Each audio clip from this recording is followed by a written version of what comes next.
ආයුබෝවන් සුබ උදෑසනක් දුවේ පුතේ.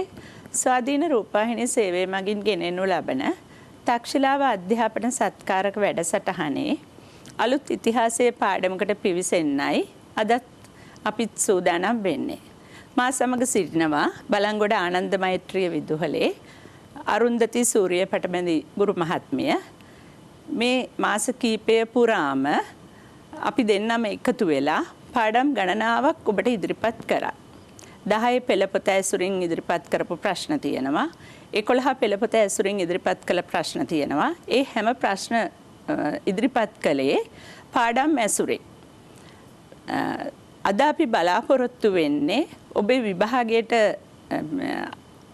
විභාගයේ ආවරණය කර ගැනීම සඳහා අවශ්‍ය වෙන ප්‍රශ්න කීපයක් සාකච්ඡා කරන්නයි. දැන් මේ කාලයක් කරේ පාඩම් ඇසුරින් ප්‍රශ්න දෙන එක. දැන් අපි පොදුවේ ප්‍රශ්න කිහිපයක් ඉදිරිපත් කරන්න බලාපොරොත්තු වෙනවා. ඒකේ කෙටි ප්‍රශ්න තියෙනවා, පින්තූර තියෙනවා, ඊළඟට අර්ධ ව්‍යුහගත ප්‍රශ්න, ඒ වගේම වැඩි වශයෙන් අපි බලාපොරොත්තු වෙන්නේ සිතියම් වලින් ඔබට ස්ථාන ලකුණු කිරීම ගැන කියලා දෙන්න. මේ වෙනකොට දුවල පුතාලා 10 11 පෙළ පොත් සම්පූර්ණයෙන්ම පාඩම් කරලා ඇති. ඒක නිසා ඔබට මේ ප්‍රශ්න වලට පිළිතුරු ලබා ගන්න එක තරම් අපහසුයක් වෙන එකක් නෑ. අද අපි බලමු මුලින්ම කෙටි ප්‍රශ්න කිහිපයක්. පළවෙනි ප්‍රශ්නය විදිහට තියෙන්නේ ශ්‍රී ලංකාවේ දැනට පවතින මූලාශ්‍ර ග්‍රන්ථ අතර පැරණිම ග්‍රන්ථය වන්නේ කුමක්ද කියලා. දැන් ශ්‍රී ලංකාවේ දැනට පවතින මූලාශ්‍ර ග්‍රන්ථ කියලා ගත්තම අපි දන්නවා පැරණිම මූලාශ්‍රය විදිහට සැලකෙන්නේ දීපවංශය. ක්‍රිස්තු වර්ෂ 4 වෙනි සියවසේ විතර ලියවිලා තියෙන දීපවංශය. ඊට පස්සේ දීපවංශයේ තියෙන තොරතුරු මදි නිසා ඊළඟට ලියවිලා තියෙනවා මහාවංශය. ක්‍රිස්තු වර්ෂ 5 වෙනි සියවසේ විතර. මහාවංශයේ තියෙන තොරතුරු වලට තවත් විස්තර එකතු කරමින් වංශත්තප්ප කාසිනී කියලා මූලාශ්‍රයක් ලියවිලා තියෙනවා. ඊළඟට රජරට ශිෂ්ටාචාරයට ආශ්‍රිතව තියෙන තොරතුරු ඉදිරිපත් කරලා තියෙනවා බෝධි වංශය තුලින්. එතකොට මේ පළවෙනි ප්‍රශ්නෙන් අහන්නේ ශ්‍රී ලංකාවේ දැනට පවතින මූලාශ්‍ර ග්‍රන්ථ අතර පැරණිම ග්‍රන්ථය වන්නේ කුමක්ද කියලා. මේකේ පැරණිම ග්‍රන්ථය වෙන්නේ දීප වංශය. ඊළඟට දෙවෙනි ප්‍රශ්නයෙන් අදහස් කරන්නේ විවිධ මාධ්‍යයන් වල ලියලා තියෙන ලිපි ලේඛන පොදුවේ හඳුන්වන්නේ මොන නමින්ද කියලා.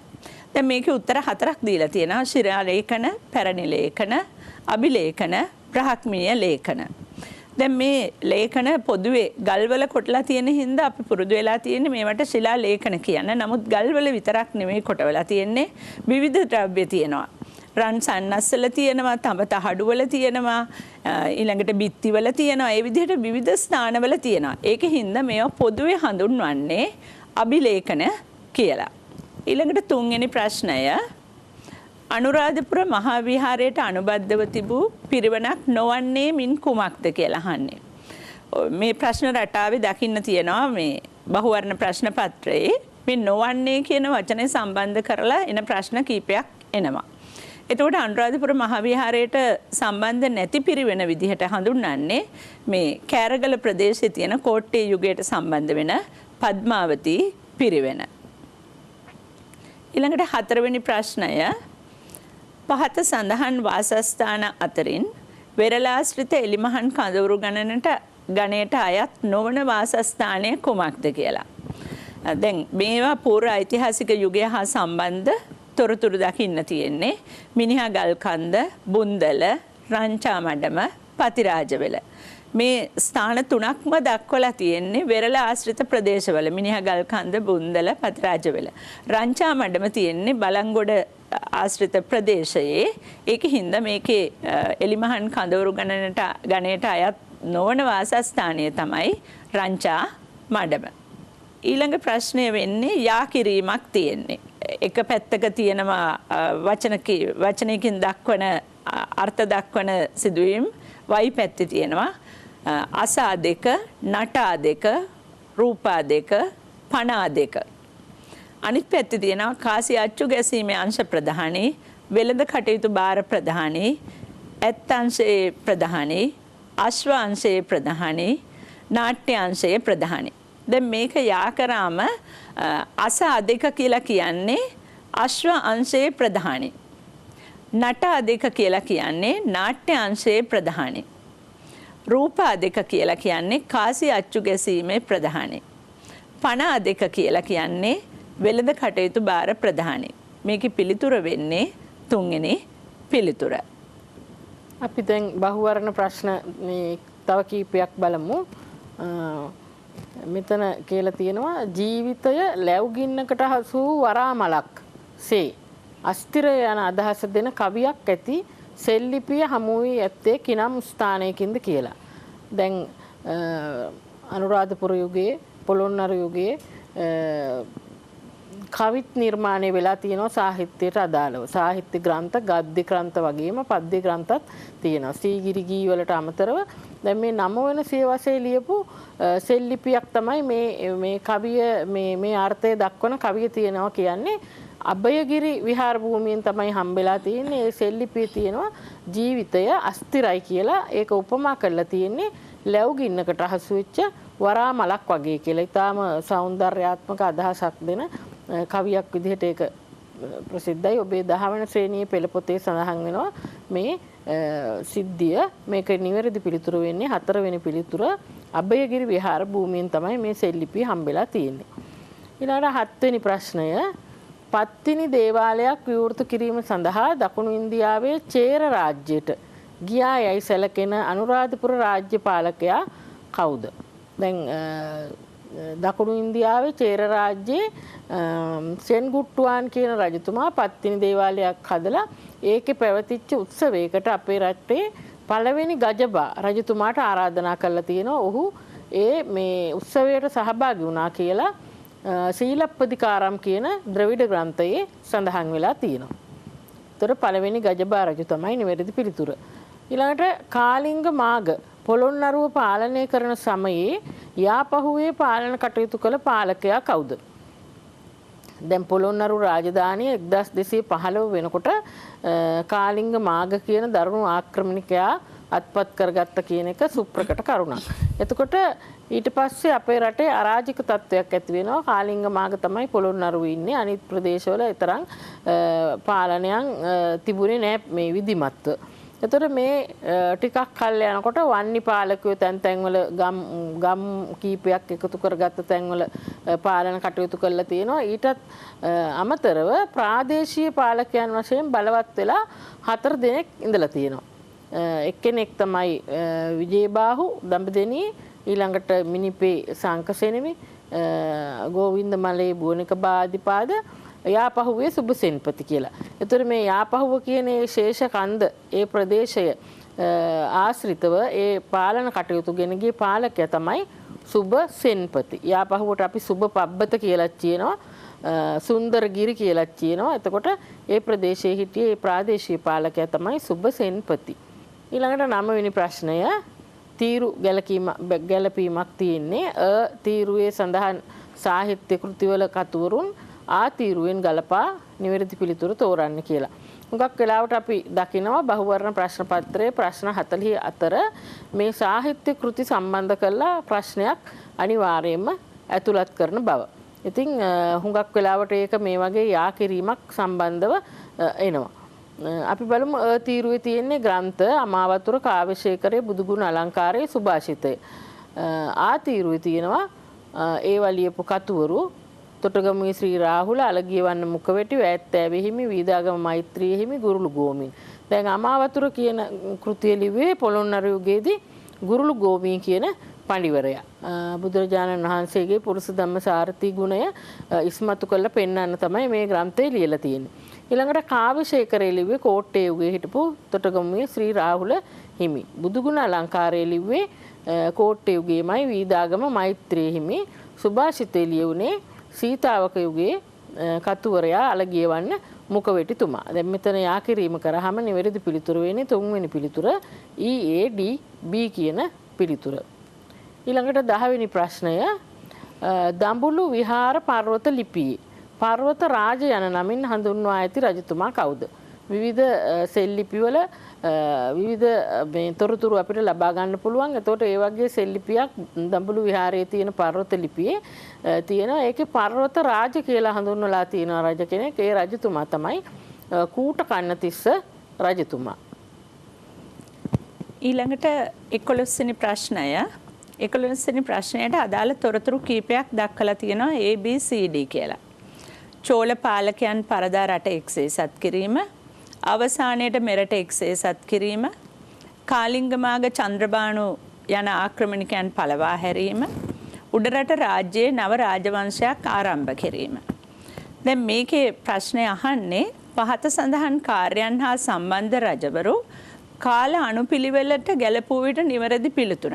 කාල අනුපිළිවෙල කියලා කියන්නේ රාජධානි පැවතුන ආකාරය අනුව ගලපලා ගන්න ඕනේ. එතකොට චෝල පාලකයන් පරදා රට එක්සේසත් කිරීම.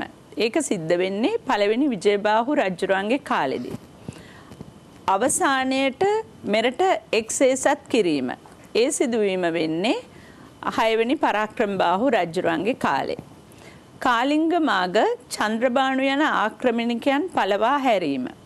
ඒක සිද්ධ වෙන්නේ දෙවනි පරාක්‍රමබාහු රජුරන්ගේ කාලෙදී. ඩී වලින් දක්වනවා උඩරට රාජ්‍යයේ නව රාජවංශයක් ආරම්භ කිරීම. ඒක සිද්ධ වෙන්නේ පළවෙනි විමල ධර්මසූරිය රජුරන්ගේ කාලේ.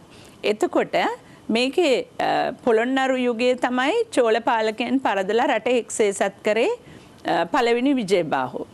ඊළඟට අවසානයේට මෙරට එක්සේසත් කිරීම සිද්ධ වෙන්නේ කෝට්ටේ යුගය. කෝට්ටේ යුගයට කලින් තමයි කාලිංග මාග චන්ද්‍රබානු යන ආක්‍රමණිකයන් පළවා හැරීම සිද්ධ වෙන්නේ. ඒ කියන්නේ දඹදෙණි යුගය. එතකොට ඒකට එන පිළිතුර තමයි දෙවෙනි පරාක්‍රමබාහු. ඊළඟට තුන්වෙනියට තමයි අර අවසානයේට මෙරට එක්සේසත් කරපු 6 වෙනි පරාක්‍රමබාහු රජුරන්ගේ පිළිතුර ඇතුල් වෙන්නේ.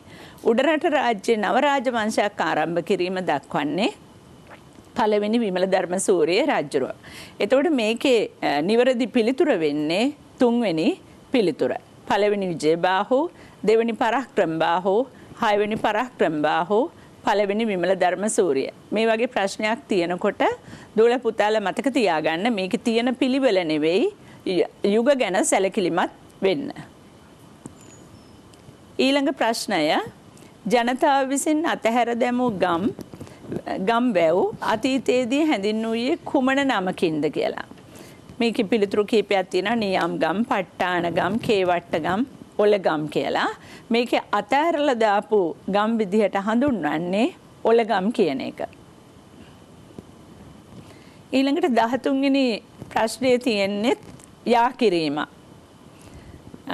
එක්ස් තීරුවේ තියෙනවා බෝහාර, මහවේදනා, චිතකර, අචරිය කියලා. වයි තීරුවේ තියෙනවා ශල්‍ය වෛද්‍යවරු, සිත්තරුන්, ගුරුවරුන්, නීති විශාරදයන්. දැන් බෝහාර කියලා කියන්නේ නීති විශාරදයන්. ඒ කියන්නේ රජුරවන්ට උපදෙස් ලබා දෙන නීතිය සම්බන්ධ උපදෙස් ලබා දුන්න විශාල වශයෙන් යුක්තිය පසදලන්න කටයුතු කරපු අය තමයි බෝහාර කියලා හැඳින්වුවේ. මහ වේදනා කියලා කිව්වේ ප්‍රධාන වෛද්‍යවරයා වෙන්නත් පුළුවන්. එහෙම නැත්නම් ශල්‍ය වෛද්‍යවරු විදිහටත් සැලකුවා. චිතකර කියන්නේ සිත්තරුන්. ඒ කියන්නේ ලපන කියලත් හඳුන්වලා තියෙනවා. මේ සිත්තරුන් පිළිබඳව චිත්‍ර ඇඳීම් සම්බන්ධ වැදගත් වෙලා තියෙනවා. ඊළඟට ආචාර්ය කියන්නේ ආචාර්යවරු කියන එක. ආචාර්යවරු ගත්තම විවිධ ආචාර්යවරු ඉන්නවා. දනු, හති, අස කියලා ආචාර්යවරු ඉන්නවා. ඒ කියන්නේ දුනු ශිල්ප තියෙනවා, අස්වැන් සම්බන්ධ ඉගැන්වීම් තියෙනවා, ඇතුන් සම්බන්ධ ඉගැන්වීම් තියෙනවා. ඒ විදිහට විවිධ ගුරුවරු ඉන්නවා. එතකොට මේකේ නිවැරදි පිළිතුර වෙන්නේ DABC. බෝහාර කියන්නේ නීති විශාරදයන්, මහ වේදනා කියන්නේ ශල්‍ය වෛද්‍යවරු, චිතකර කියන්නේ සිත්තරුන්, ආචාර්ය කියන්නේ ගුරුවරු. පළවෙනි පිළිතුර. ඊළඟ ප්‍රශ්නේ තියෙනවා අතීතයේදී අබල වපර, පූගය, නියමස්ථාන, වාපර කියන වචන සම්බන්ධ වුණේ මොන වගේ කටයුතු වලටද කියලා. දැන් නියම තන නියම ස්ථාන අබල වපර පූගේ ওই විදිහට කබොජ මහ පූගේ කියලාත් හඳුන්වලා තියෙනවා වෙළඳ සංවිධාන පිළිබඳවත්. එතකොට මේකේ පිළිතුරට විදිහට අපිට ගන්න වෙන්නේ ගොවිතැනටවත් සත්ත්ව පාලනයටවත් වාරි කර්මාන්තයටවත් නෙවෙයි වෙළඳපළ සම්බන්ධයෙන් තමයි මේ වචන භාවිතා වෙලා තියෙන්නේ. ඊළඟට 15 වෙනි ප්‍රශ්නය. ඒකේ තියෙනවා වගුවක්. ඔබේ ප්‍රශ්න පත්‍රවල මේ වාර අවසාන ප්‍රශ්න පත්‍රවලත් මේ වගේ වගුව ඇසුරින් ප්‍රශ්න සඳහන් වෙලා තිබුණා. ඒක නිසා ප්‍රශ්න පත්‍රයේ මේ වගේ ප්‍රශ්න දෙකක් බොහෝ වෙලාවට ඒමට අවස්ථාව තියෙනවා. එක තීරුවක තියෙනවා වර්ෂය, අනිත් තීරුවේ නායකත්වයේ තියෙනවා, අනිත් එකේ ආණ්ඩු ක්‍රමයේ තියෙනවා. වර්ෂ ගත්තම 1910, 31, 47. නායකත්වයේ ගත්තම උත්තර මන්ත්‍රී මණ්ඩලය පත් කිරීම, උගත් ලාංකිකයෙකු පත් කිරීම, විධායක කාරක සභා හඳුන්වා දීම. ඒවට ගැලපෙන්න ආණ්ඩු ක්‍රමත් තියෙනවා. දැන් දොළ පුතාලා දන්නවා 1833 ඉඳන් 1947 දක්වාම ආණ්ඩු ක්‍රම විහිදිලා යනවා. ඒ කියන්නේ කෝල්බ්‍රුක්, මැකලම්, මැනින් ඩෙවන්ෂයර්, ඩොනමෝ, සෝල්බරි කියලා. එතකොට ඒ ආණ්ඩු ක්‍රම ඇසුරින් තමයි මේ ප්‍රශ්නය සකස් කරලා තියෙන්නේ. අප රටට සීමිත ඡන්ද බලය හඳුන්වා දුන් ආණ්ඩු ක්‍රමය හා සම්බන්ධ තොරතුරු ඇතුළත් පිළිතුර කුමක්ද? අපේ රටට සීමිත ඡන්ද බලය හඳුන්වලා දුන්නේ 1910 දී. 1910 දී තමයි මැකලම් ප්‍රතිසංස්කරණ ක්‍රියාත්මක වුණේ. මැකලම් ප්‍රතිසංස්කරණ වලින් තමයි උගත් ලාංකිකයෙක් පත් කරේ. උගත් ලාංකිකයා තමයි සර් පොන්නම්බලම් රාමනාදන්. එතකොට මේකේ නිවැරදි පිළිතුර විදිහට ගන්න වෙන්නේ 1910 කියන ඒ පිළිතුරයි E කියන පිළිතුර උගත් ලාංකිකයෙකු පත් කිරීම, G කියන පිළිතුර මැකලම් ආණ්ඩු ක්‍රමය.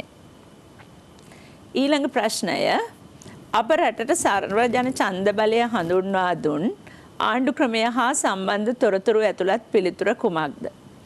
සර්වජන ඡන්ද බලය කියන්නේ 1910 මැකලම් ආණ්ඩු ක්‍රමයෙන් ලැබුණේ 4%කට දේපල හා උගත්කම මත ඡන්ද බලය. නමුත් සර්වජන ඡන්ද බලය කියන්නේ අවුරුදු 21කින් ඉහළ හැමෝටම ඡන්ද බලය ලබා දීම. එතකොට අවුරුදු 21කින් ඉහළ හැමෝටම ඡන්ද බලය ලබා දුන්න අවස්ථාව වෙන්නේ B වලින් දැක්වෙන 1931, D වලින් හැඳින්වෙන විධායක කාරක සභා ක්‍රමය, H වලින් හැඳින්වෙන ඩොනමෝ ක්‍රමය. ඒ කියන්නේ B, F, H කියන පිළිතුරු තමයි මේකේ නිවැරදි පිළිතුර වෙන්නේ. ඊළඟට 17 වෙනි ප්‍රශ්නය. අපි මේ ප්‍රශ්න පත්‍රය තුල ඔබට වැඩි අවධානයක් යොමු කරලා වැඩි බරක් තියලා තියෙනවා බහුවර්ණ ප්‍රශ්න වැඩි සංඛ්‍යාවක් සාකච්ඡා කරන්න. විභාගෙදි බහුවර්ණ ප්‍රශ්න 40ක් ලැබෙනවා. අපි මෙහිදී ප්‍රශ්න 20කට වැඩි සංඛ්‍යාවක් සාකච්ඡා කරනවා. එතකොට 17 DS Senanayake, FR Senanayake, sir DB Jayathilaka යන නායකයෝ දේශපාලන කටයුතු වලට අවතීර්ණ වූයේ. මෙතන සංවිධාන 4ක් තියෙනවා. මේ කුමන සංවිධානයේ හරහාද කියලා යහන්නේ. එතකොට වාමාංශික ව්‍යාපාරයට ඔවුන් සම්බන්ධ නැහැ. ඒ නිසා වාමාංශික ව්‍යාපාරය ඊට අදාළ නැහැ. අමද්දප කටයුතු හරහා කියන එක තමයි අපි මෙතනදී ගන්න ඕනේ. අමද්දප කටයුතු කියන්නේ මේ මත්පැන් බීමේ ආදීනව පෙන්වා දෙමින් මේ අය සංවිධානයක් ඇති කරා අමද්දප සංගමය කියලා. මොකද සුරාබදු පනත ඇති කළා 1912 දී ඉංග්‍රීසීන් මේ රට පුරාම මත්ද්‍රව්‍ය ප්‍රචලිත කරන්න කටයුතු කරා. ඊට විරුද්ධව තමයි මේ අය කටයුතු කළේ. එතකොට නිවැරදි පිළිතුර ඒක ලංකා ජාතික සංගමය කියන්නේ මුල්ම කාලේ තිබුණ මේ සංගමයක්. ඒකට මේ තුන් දෙනා සම්බන්ධයක් තිබුණේ නැහැ. ලංකා ජාතික සංගමයට මේ අය සම්බන්ධයි. නමුත් ලංකා ජාතික සංගමය බිහි වෙන්නේ 1919 දී. ඒ කියන්නේ අමද්දප ව්‍යාපාරයට පස්සේ අමද්දප ව්‍යාපාරයෙන් ලැබපු පන්නරය හේතු වෙනවා ලංකා ජාතික සංගමේ ඇති වෙන්න. එතකොට නිවැරදි පිළිතුරු තමයි මේ තුන් දෙනා දේශපාලන කටයුතු වලට අවතීර්ණ වුණේ අමද්දප කටයුතු හරහාය කියන එක. ඊළඟට 18 වෙනි ප්‍රශ්නය. ශ්‍රී ලංකාවේ දැනට බලයේ රැඳී සිටිනුයේ කීවැනි විධායක ජනාධිපතිවරයාද? දැන් අපිට විධායක ජනාධිපති ධූරය හඳුන්වලා දුන්නේ 1978 ව්‍යවස්ථාවෙන්. ඒ ව්‍යවස්ථාවෙන් පස්සේ පළමුවෙන්ම විධායක ජනාධිපති වුණේ ජේ.ආර්. ජයවර්ධන මහතා. ඊළඟට ආර්. ප්‍රේමදාස මහතා. ඔහුගේ අභාවයෙන් පස්සේ මැතිවරණයක් නැතුව බලයටපත් වුණා ඩී.බී. විජේතුංග මහතා. ඊළඟට චන්ද්‍රිකා බණ්ඩාරනායක මැතිණිය, මහින්ද රාජපක්ෂ මහතා, මෛත්‍රීපාල සිරිසේන මහතා. ඒ අනුව 6 වෙනි විධායක ජනාධිපති තමයි දැනට බලයේ සිටින්නේ. 19 සහ 20 මේ 19 20 ප්‍රශ්න දෙකට මේ තොරතුරු ආශ්‍රයෙන් උත්තර දෙන්න කියලා තියෙන්නේ. මේකත් ඔබට විභාගයට එන ප්‍රශ්න රටාවක් ඇතුළත් ප්‍රශ්නයක්. මේ වගේ කරුණු කීපයක් දෙනවා.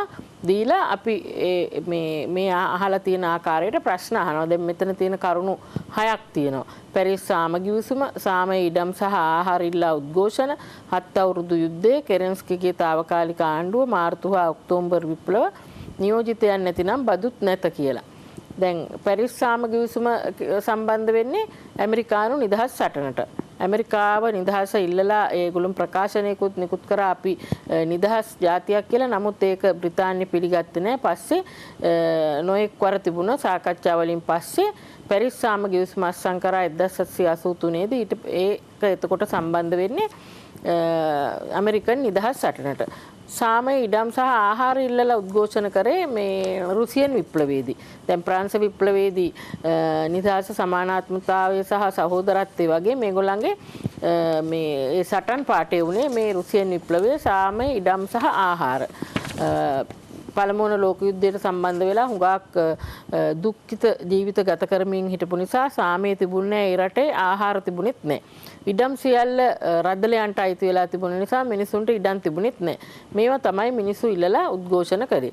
7 අවුරුදු යුද්ධය සම්බන්ධ වෙන්නේ ඇමරිකන් නිදහස් සටනට. ප්‍රංශය සහ බ්‍රිතාන්‍ය අතර තිබුණ 7 අවුරුදු යුද්ධය පස්සේ සමතයකට පත් කරා. නමුත් ඒකට වියදම් වෙච්ච මුදල් සොයා ගන්න බදු පැනවීම කර නිසා මේ බ්‍රිතාන්‍ය මේ 7 අවුරුදු යුද්ධය අපිට ඇමරිකන් නිදහස් සටන හා සම්බන්ධයි කියලා දක්වන්න පුළුවන්. ඊළඟට කෙරෙන්ස්කිගේ తాවකාලික ආණ්ඩුව. කෙරෙන්ස්කි කියන්නේ රුසියාවේ හිටපු මේ සටන්කාමී පිළිවෙතරින් බැහැරව මේ දේශපාලන පක්ෂයකට නායකත්වය දුන්න කෙනෙක්.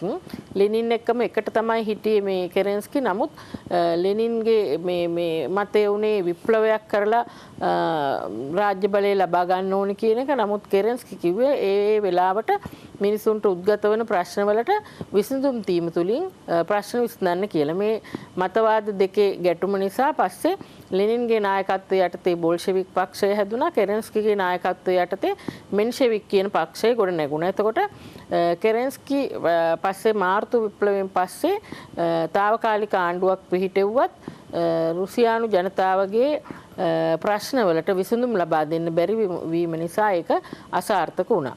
එතකොට මාර්තු හා ඔක්තෝබර් විප්ලව සම්බන්ධ වෙන්නේ රුසියානු මේ සටනට. නියෝජිතයන් නැතිනම් බදුත් නැත කියන කීමන සම්බන්ධ වෙන්නේ ඇමරිකානු නිදහස් සටනට. ඇමරිකානු නිදහස් සටනේ සටන් පාඨය උනේ මේක තමයි. මොකද අර බොස්ටන් තේ සාදේ කියන සිද්ධියත් එක්ක මේ ඇමරිකාවට විශාල බදු පැනෙව්වා මේ බ්‍රිතාන්‍ය. ඇමරිකාව කිව්වා අපේ නියෝජිතයෝ නැහැ එංගලන්ත පාර්ලිමේන්තුවේ. ඒ නිසා එංගලන්ත පාර්ලිමේන්තුවට බලයක් නැහැ අපි වෙනුවෙන් බදු පනවන්න කියලා. ඒ නිසා ඒගොල්ලෝ කිව්වා නියෝජිතයන් නැතිනම් බදුත් නැත කියලා. ඒතර මේ කියපු කරුණු වලින් අපි ගන්න පුළුවන් ඇමරිකන් විප්ලවයට අදාළ තොරතුරු ඇතුළත් පිළිතුරු කුමක්ද? එතකොට A කියන පැරිස් සාමගිවිසුමයි, C කියන 7 අවුරුදු යුද්ධයයි, F කියන නියෝජිතයන් නැතිනම් බදුත් නැත කියන ඒ කරුණු තුන තමයි ඇමරිකානු නිදහස් සටනට සම්බන්ධ කරුණු. එතකොට නිවැරදි පිළිතුර 1. ඊළඟ ප්‍රශ්නේ කියන්නේ 20 වෙනි ප්‍රශ්නේ රුසියානු විප්ලවයට අදාළ තොරතුරු ඇතුළත් පිළිතුරු කුමක්ද? එතකොට B කියන කරුණයි, D කියන කරුණයි, E කියන කරුණයි තමයි රුසියානු විප්ලවයට සම්බන්ධ කරුණු ටික. නිවැරදි පිළිතුර 2. ඊළඟට අපි බලමු තව ප්‍රශ්නයක් තියෙනවා 21 වෙනි ප්‍රශ්නය. නොබැඳි ජාතීන්ගේ සංවිධානය ඇති කරලීමට මුල් නොවූ රාජ්‍ය නායකයා කවුද? දැන් නොබැඳි ජාතීන් කිව්වම ඔබ දන්නවා දෙවෙනි ලෝක යුද්ධයෙන් පස්සේ ලෝකයේ බලකඳවුරු දෙකක් ඇති වුණා. ධනවාදී පිළ සහ සමාජවාදී පිළ කියලා. රුසියාවේ නායකත්වයෙන් සමාජවාදී පිළ, ඇමරිකාවේ නායකත්වයෙන් ධනවාදී පිළ. ඉතින් ලෝකේ බොහෝ රටවල් මේ පිළ දෙකට එකතු කරගන්න මේ දෙපිළම උත්සාහ කළා. නමුත් ඔය යටත් විජිත වශයෙන් හිටපු විශේෂයෙන් ආසියානු අප්‍රිකානු රටවල නායකයෝ කල්පනා කරා මේ පිළ දෙකෙන් එකකටවත් නොබැඳී ස්වාධීනව ඉන්න තියෙනවන වඩා හොඳයි දෙගොල්ලන් එක්කම හොඳ හිත තියාගෙන කියලා. එතකොට ඒ පිළිබඳව සාකච්ඡා කරලා ඒගොල්ලෝ සංවිධානයක් ගොඩනගා ගත්තා. ඒ සංවිධානයට තමයි කියන්නේ නොබැඳි ජාතීන්ගේ සංවිධානය කියලා. බලකඳවුරු වලින් එකකටවත් බැඳුනේ නැහැ. එතකොට මේකට මූලික වෙලා කටයුතු කරේ ශ්‍රී ජවහර්ලාල් නේරු ඉන්දියාවේ අගමැති, අබ්දුල් ගමාල් නසාර් ඊජිප්තුවේ අගමැති, මාෂල් ටිටෝ යුගෝස්ලාවියාවේ හිටපු අගමැති ඒ වෙලාවේ ඒ වගේ අය. ලංකාවත් මේකට හුඟක් සම්බන්ධ වුණා. ලංකාවේ කොළඹදිත් සාකච්ඡා පැවැත්වුවා, ඉන්දුනීසියාවේ බැන්ඩුන් නුවරදී සාකච්ඡා පැවැත්වුවා. ඒවේ ප්‍රතිඵලයක් විදිහට තමයි නොබැඳි සමුළුව බිහි වුණේ. ෆ්‍රැන්ක්ලින් රූස්වෙල්ට් කියන්නේ මේ කාලේ ඇමරිකාවේ හිටපු ජනාධිපතිවරයෙක්. ඔහු තමයි සම්බන්ධ නැති පුජ්‍යලයා. ඊළඟට අපි බලමු අනිවාර්ය ප්‍රශ්නයක තියෙන ප්‍රශ්න කොටස් කීපයක්. පළවෙනි විමල ධර්මසූරිය රජතුමා හමු වූ පළමු ලන්දේසි දූතයා. දැන් පළවෙනි විමල ධර්මසූරිය රජුරුවන්ගේ කාලේ තමයි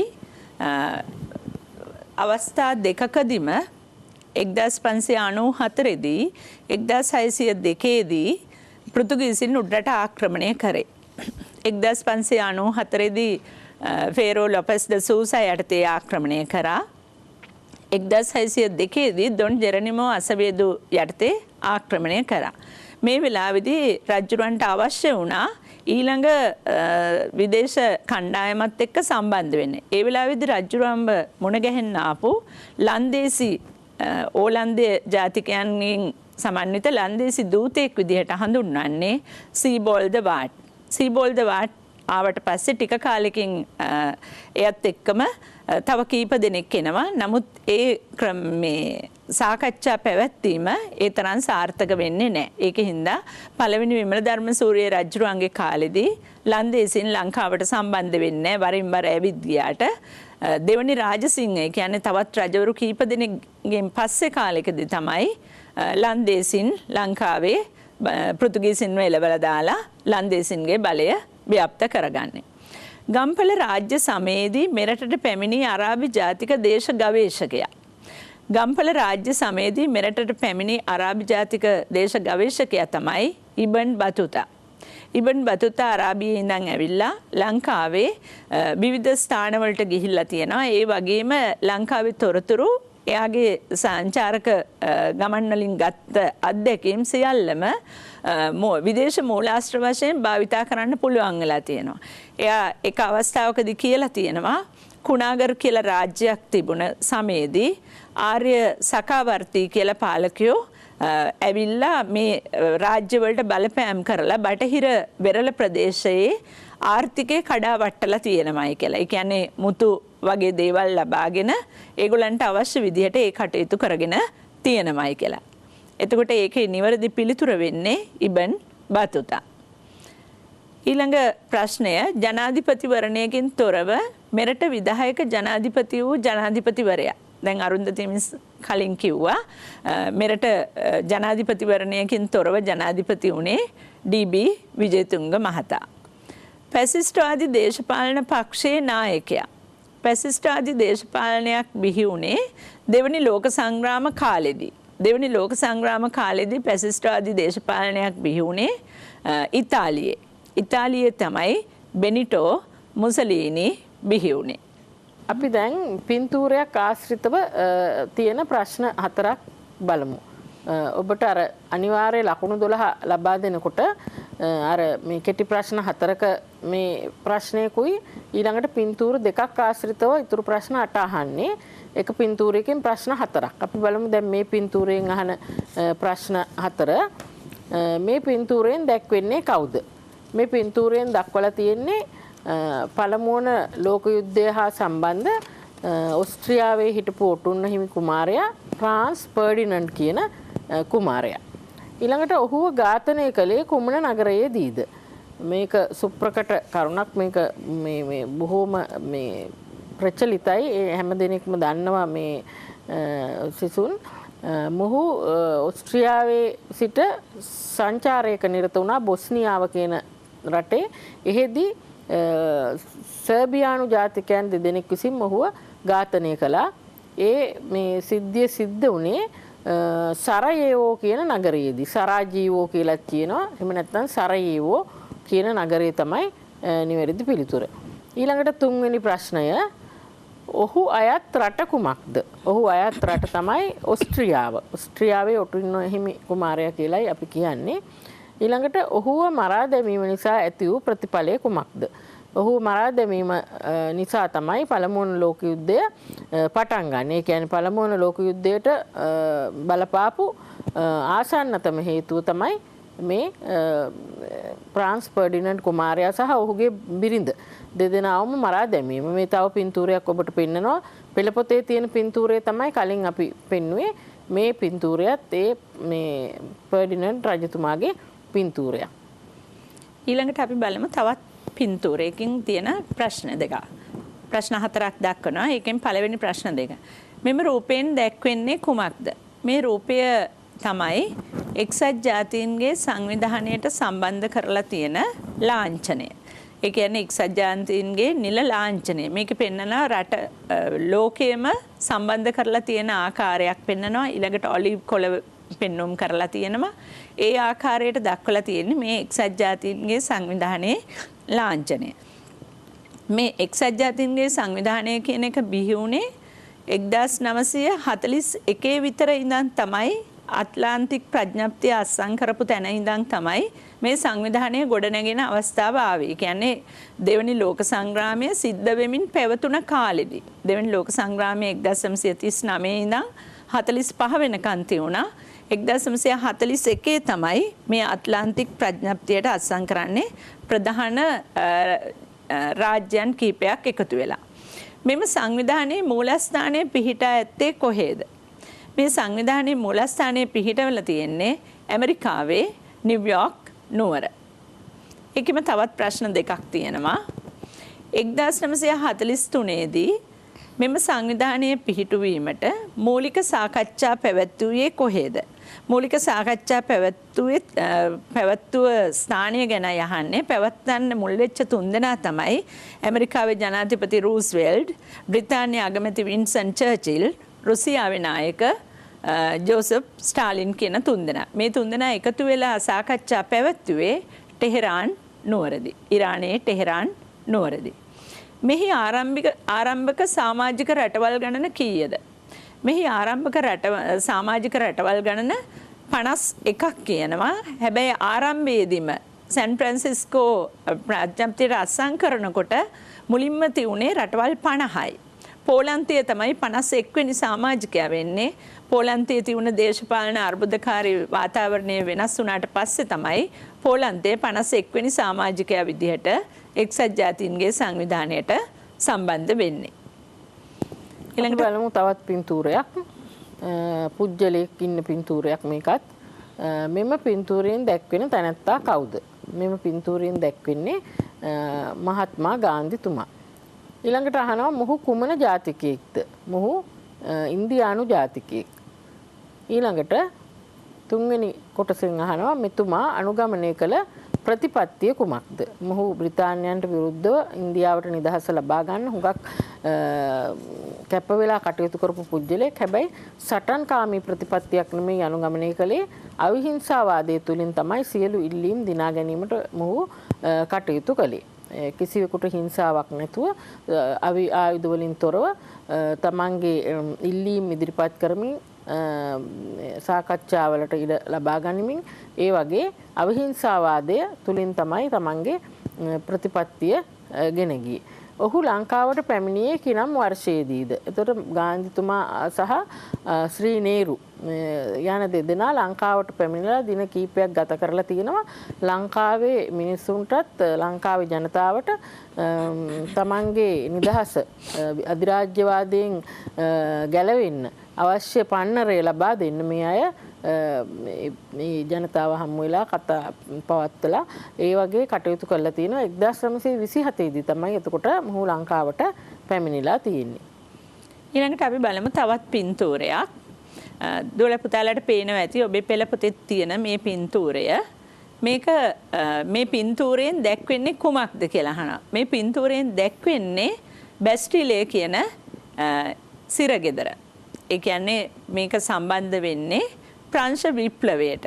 ප්‍රංශ විප්ලවයේ මූලික අවස්ථාවක් විදිහට හඳුන්වන්නේ ප්‍රංශ විප්ලවයට මූලිකත්වයේ අරගෙන මෙතනින් තමයි ආරම්භ වුණේ මිනිස්සු නිදහස හොයාගෙන කටයුතු කරන්න. නිදහස, සහෝදරත්වය, සමානත්වතාවය කියන වචන සම්බන්ධ කරගත්තෙත් මේ සිරගෙදර හිටිය සිරකරුවන් නිදහස් කරගෙන.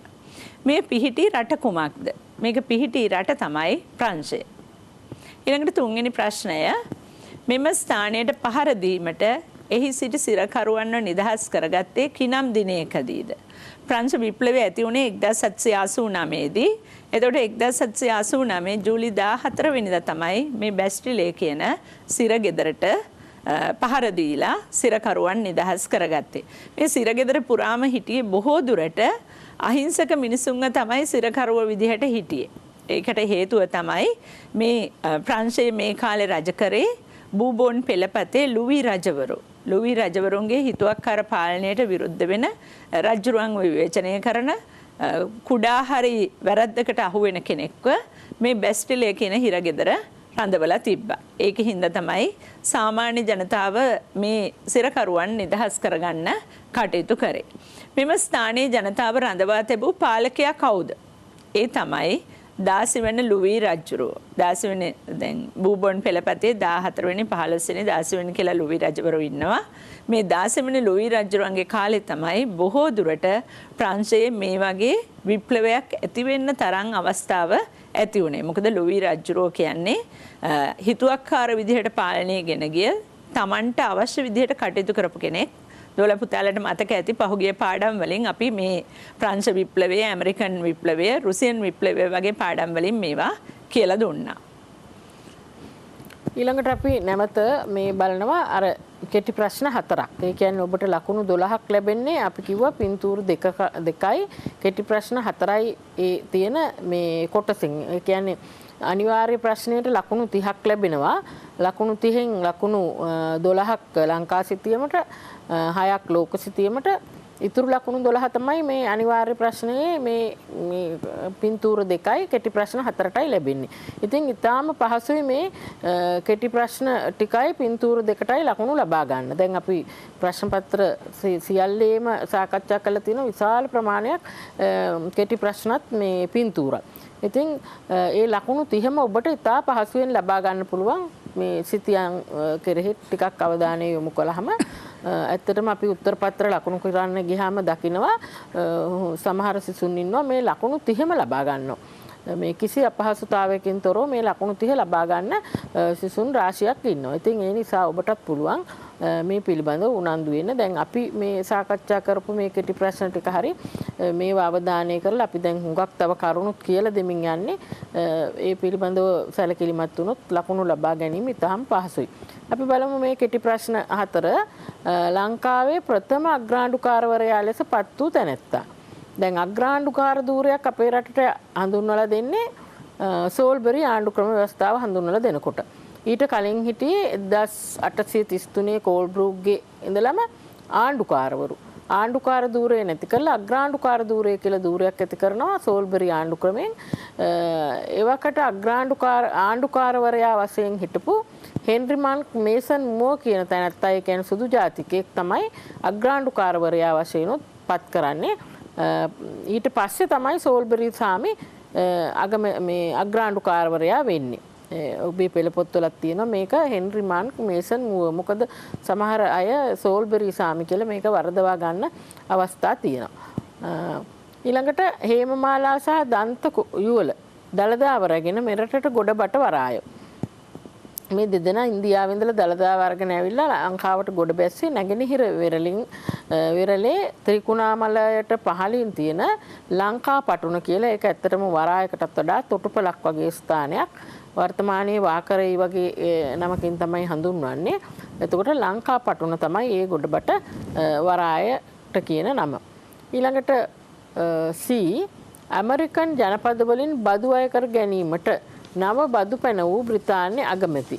එතකොට බ්‍රිතාන්‍යයට මේ අර අපි කිව්ව කලින් 7 අවුරුදු යුද්ධේ ප්‍රංශයත් එක්ක කළා.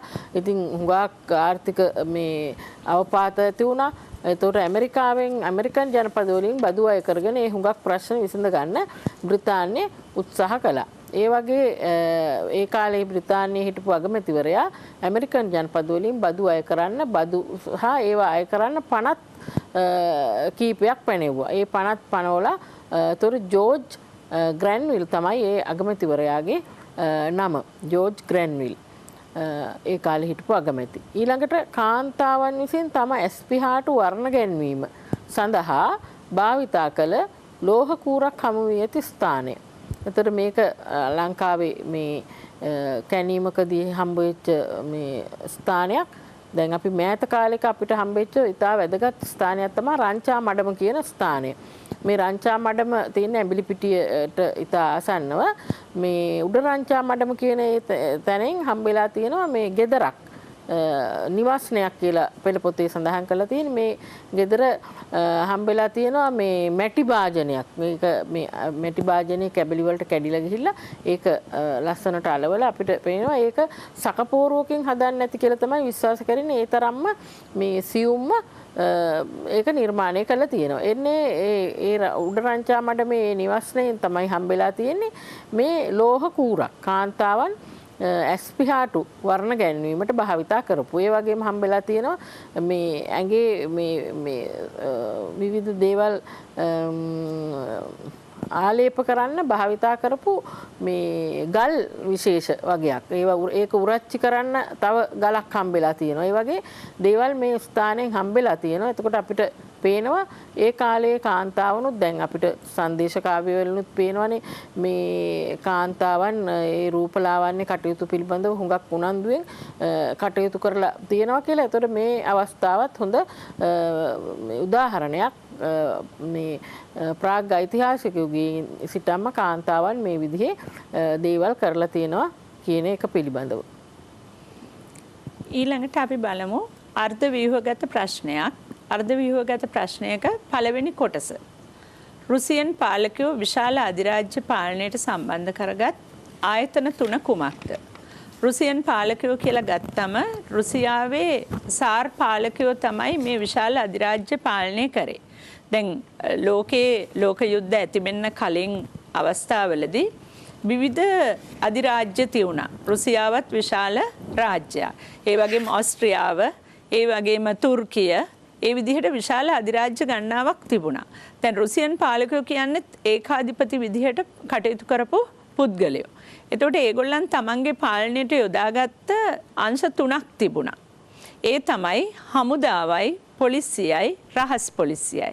මේ හමුදාව, පොලිසිය, රහස් පොලිසිය යොදලා දැඩි පාලනයක් මේ රුසියාව තුළ ගෙන ගියා. ඒ දැඩි පාලනයේ හින්දාම තමයි අවසානයේදී සාර් රජවරුන්ට ඉවත් වෙලා අන්තිමට ජෝසප් ස්ටාලින් වගේ අය මුල් වෙලා ඊළඟට මේ ව්ලැඩිමියර් ලෙනින් වගේ අය මුල් වෙච්ච සමාජවාදී රජයක් බවට පත් කරගන්න සිද්ධ වුණේ මේ රුසියන් පාලකයන්ගේ තියුණ අත්නෝමතික ක්‍රියාකලාපයන් නිසා. එතකොට ඒගොල්ලෝ හිතුවේ මේ හමුදාව, පොලිසිය, රහස් පොලිසිය දාගෙන දැඩි පාලනයක් ගෙන යනකොට මේ අධිරාජ්‍ය පාලනය කරන්න පහසු වෙයි කියලා. දෙවෙනි කොටස රුසියන් විප්ලවයට බලපෑ හේතු 4ක් දක්වන්න. දූෂිත ඒකාධිපති රාජාණ්ඩු ක්‍රමය. දැන් අපි ප්‍රංශ විප්ලවය ගැන කතා කරද්දිත් මේ වගේම කරුණු තමයි තිබුණේ. එහෙත් තිබුණේ 16 වෙනි ලුවී රජ පරපුරේ ඒකාධිපති පාලනය. රුසියාවේ හිටියේ සාර් රජ පෙළපත. සාර්වරුත් ලුවී රජවරු වගේම තමයි ඊටාම දැඩි ඒකාධිපතියෝ. තමන්ගේ සුඛ විහරණය ගැන විතරයි හිතුවේ. පොදු ජනතාව දැඩි ලෙස පීඩාවට පත් කරමින් තමයි ඒ අය සැප විඳි. පොදු ජනතාවගේ දුක පිළිබඳව හිතුවේ නැහැ. ඒ බදු ආදිය පනවමින් ජනතාව තලාපෙලා ජනතාව නිකන් ඉඩමට බැඳලා තිබුණු වහලෙක් විදිහට තමයි සැලකුවේ. ඒ විදිහේ දූෂිත ඒකාධිපති රාජාණ්ඩු ක්‍රමයක් පැවතීම මේ රුසියන් විප්ලවයට බලපාපු ප්‍රධාන හේතුවක් වුණා. ඊළඟට වැඩවසම් සමාජ ක්‍රමයක් පැවතීම. දැන් ඉඩම් හා බැඳුණු සමාජ ක්‍රමයක් ප්‍රංශයේ වගේම යුරෝපයේ හුඟක් රටවල මේ ක්‍රමය තමයි තිබුණේ. රුසියාවෙත් ඒ වගේ ඉඩම් සියල්ල රජතුමාට අයිති. රජතුමා ඒවා සේරම රදල පරම්පරාවට පවරලා තිබුණා. රදලයන්ගේ ඉඩම් වල තමයි මේ පොදු මේ ජනතාව සේවය කළේ. ඔවුන්ට යන්තම් ජීවත් වෙන්න විතරක් තමයි දෙයක් දුන්නේ. ඉතින් මේ වැඩවසම් සමාජ ක්‍රමයෙන් පීඩාවට පත්වීමත් ජනතාව රුසියන් විප්ලවයට බලපාපු හේතුවක් වුණා. ඊළඟට විවිධ කැරලි කෝලාහල ඇතිවීම. රජතුමාට විරුද්ධව ජනතාව විවිධ අවස්ථාවල නැගී සිටියා. මේ මිනිසුන්ට කෑම නැහැ. දැන් පළවෙනි ලෝක යුද්ධය නිසා විවිධ ප්‍රශ්න ඇති වුණා. ජර්මන්වරු රුසියාවට ඇවිල්ලා ලක්ෂයක් විතර එකවර මරලා දාලා විශාල විනාශ කරා. කෑම නැති වුණා. ඉතින් මේ නිසා සාර් පාලනයට විරුද්ධව කැරලි කෝලාහල හැමතැනින්ම මතුවුණා ගොවි කම්කරු ජනතාව තුලින්.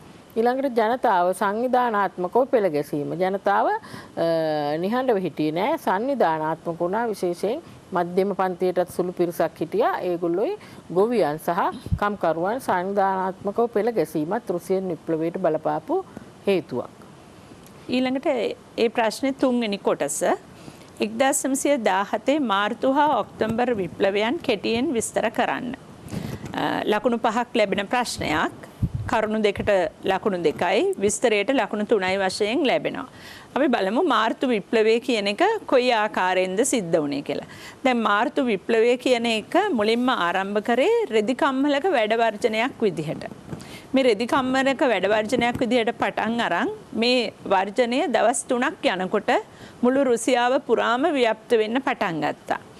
ඒ ව්‍යාප්ත වීමත් එක්ක හැම කෙනෙක්ම මේ වර්ජනයට සම්බන්ධ වුණා. රජුරුවන්ගේ දැන් සාර් පාලකයන්ගේ හමුදාව පවා මේකට සම්බන්ධ වුණා. අවසානයේදී සාර්වරුන්ට සිද්ධ වුණා තමන්ගේ රාජ්‍ය බලය අතහරින්න. ඒ රාජ්‍ය බලය අතහැරියට පස්සේ తాවකාලික ආණ්ඩුවක් පිහිටෙව්වා කෙරන්ස්කි. මෙන්ෂෙවික් පක්ෂය කියලා පස්සේ පිහිටව ගත්තේ ඒ පාලකයා. එතකොට ඒ පිහිටීමත් එක්කම මිනිස්සු බලාපොරොත්තු වුණේ ගොවින්ට ඉඩම් ඕනේ කරා, යුද්ධ බටයන්ට සාමය ඕනේ කරා. හැමදාම යුද්ධ කරන්න කැමති වුණේ නැහැ. හැමෝටම පොදුවේ ආහාර ඕනේ වුණා.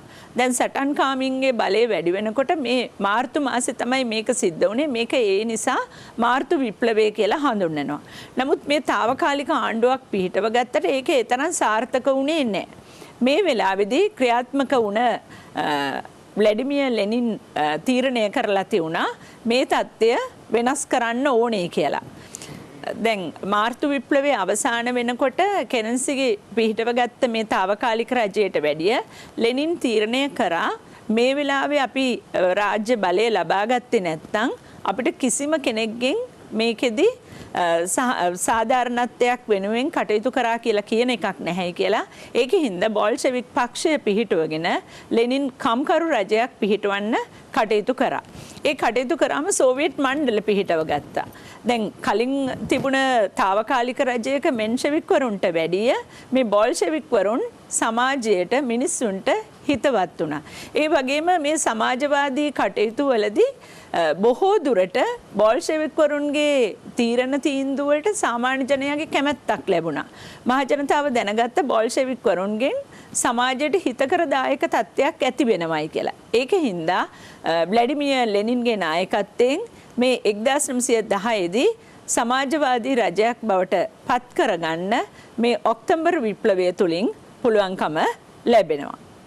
ඒකේ 4 වෙනි කොටස රුසියන් විප්ලවයේ ප්‍රතිඵල 3ක් දක්වමින් විස්තර කරන්න. දැන් මෙතන 4 වෙනි කොටසකදී ලකුණු 6ක් ලැබෙනවා. මේ වගේ කරුණු 3ක් අහනවා බොහෝ වෙලාවට. කරුණු 3ට ලකුණු 3කුත් විස්තරයට ලකුණු 3කුත් තමයි ලැබෙන්නේ.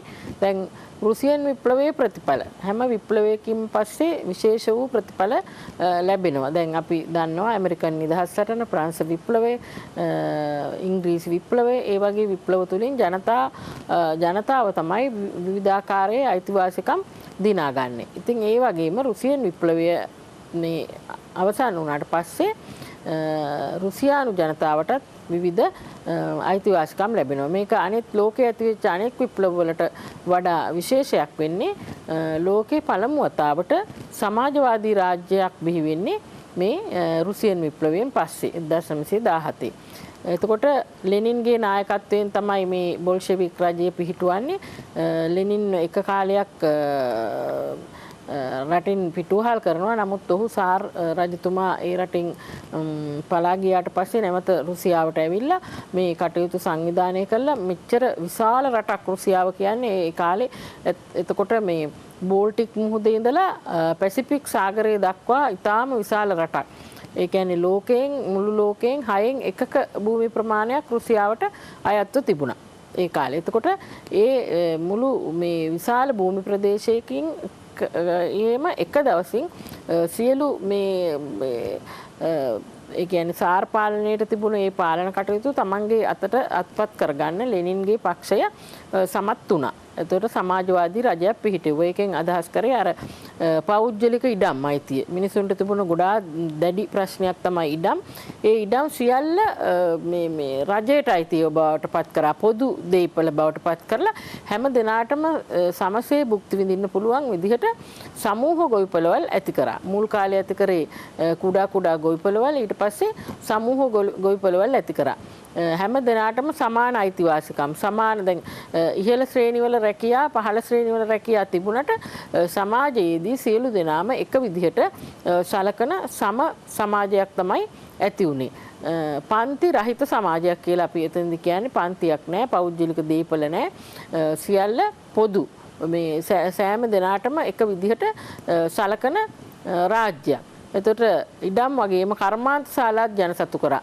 කර්මාන්ත ශාලා ජනසතු කළා. ඒවායේ නිෂ්පාදන කටයුතු වඩා විධිමත් කළා. ඒ සියලු දෙනාටම ඉතා හොඳින් බෙදී යන විදිහට කටයුතු කළා. ඊළඟට අර සෝවියට් මණ්ඩල ඇති කිරීම කියලා අපි කලින් සඳහන් කළා. මණ්ඩල ක්‍රමයක් ඇති කළා. ඒවට මේ නියෝජිතයන් පත් කරලා ඒවට මේ කියන්නේ ඒගොල්ලන්ට හිතවත් අය නෙමෙයි පත් කරේ රජයට කියලා. එහෙම නැතුව සාධාරණ විදිහට ඒ නියෝජනයේ විදිහට ජනතාව මේ නිලධාරීන්ව පත් කරලා මණ්ඩල ක්‍රමයක් ඇති කරලා ඒ මණ්ඩල මගින් තමයි මේ පාලන කටයුතු මේ ගෙන යන්න වැඩ කටයුතු සකස් කළේ. එතකොට මේ විදිහට ඇත්තටම ලෝකේ සුවිශේෂ අවස්ථාවක් කියලා කියන්න පුළුවන් අපිට රුසියන් විප්ලවයෙන් පස්සේ ජනතාවට ලැබුණු ඒ අයිතිවාසිකම් තමන්ගේ මේ අභිප්‍රායන් ඉටු කරගන්න ලෝක ජනතාව සමත් වුණා. රුසියන් විප්ලවයෙන් පස්සේ ලෝක ජනතාව කියන්නේ රුසියානු ජනතාව. එතකොට දුවේ පුතේ අපේ කාලය දැන් අවසන් වෙනවාද? අපි අද ඔබ සමග සාකච්ඡා කළා මුළු පෙළපොත් දෙකටම අදාළව මේ කරුණු බහුවර්ණ ප්‍රශ්න සකස් කළා. මේ පාඩම් සියල්ලම වගේ ආවරණය වෙන්න. ඊළඟට තව කෙටි ප්‍රශ්න කියන්නේ අනිවාර්ය ලකුණු 12 ලැබෙන ප්‍රශ්න වලට ගොඩක් සාකච්ඡා කළා. පින්තූර සහ ඒ අනිවාර්ය කෙටි ප්‍රශ්න ඒ සියල්ලත් එක්ක අපි අද කාල වේලාව අවසන් නිසා අපි සිතියම් පිළිබඳව දැන් ඊළඟ පාඩමින් වැඩි අවධානයක් යොමු කරන්න බලාපොරොත්තු වෙනවා. ඒ පිළිබඳවත් ඔබට දැනුම ලබා දෙනවා. දැන් ලියන ප්‍රශ්න තද දෙකක් සාකච්ඡා කළා. ඒ අනුව අපි අදට ඔබෙන් සමු ගන්නවා. අපි තවත් පාඩමකින් ලබන සතියේදී හමු වෙමු. ආයුබෝවන්.